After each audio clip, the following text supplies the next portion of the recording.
ของขวัญแห่งความสงบสุขจากพื้นที่ที่เป็นเอกลักษณ์ของบ้านโคควันสีฟ้าลอยขึ้นมาจากหลังคาเก่าๆหูปันไม้ยืนอยู่อย่างเงียบๆตลอดหลายปีเสียงกลองค้องผสมกับภูผาป่าไม้ลักษณะที่โดดเด่นที่สุดของหมู่บ้านชนเผ่าโคในเขตผู้สูงภาคกลางภาคใต้กำลังได้รับการอนุรักษ์รักษาและเสนอให้นักท่องเที่ยวในแบบที่เป็นเอกลักษณ์เป็นของขวัญแห่งสันติภาพอย่างแท้จริงนี่ยังเป็นทิศทางการท่องเที่ยวแบบยืนยงที่สาธารณรัฐสังคมนิยมเวียดนามกำลังส่งเสริมการนำใช้คุณค่าทางวัฒนธรรมเพื่อการท่องเที่ยวและการนำใช้การท่องเที่ยวเพื่ออนุรักษ์รักษาวัฒนธรรมห้อมพูทางลุ่มของป่าสวนเก่าในเขตหลางเบียงดาลาสวัฒนธรรมของชนเผ่าได้รับการอนุรักษ์รักษาไว้บ่เพียงแต่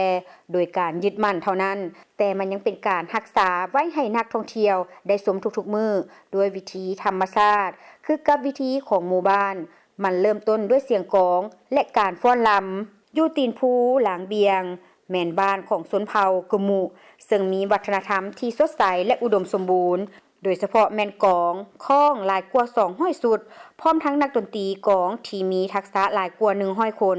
พร้อมกับหัตถกรรมพื้นเมืองที่เป็นเอกลักษณ์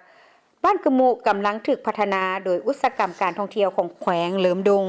ให้เป็นผลิตภัณฑ์การท่องเที่ยวที่เป็นเอกลักษณ์ชาวบ้านได้รับการดำรงชีวิตเพิ่มเติมเมื่อการท่องเที่ยวพัฒนาและที่สำคัญกว่านั้นลักษณะที่โดดเด่นที่สุดของวัฒนธรรมของเขาเจ้าได้รับการอนุรักษ์และเสนอให้นักท่องเที่ยวเป็นของขวัญที่สงบสุขจากภูผาป่าดง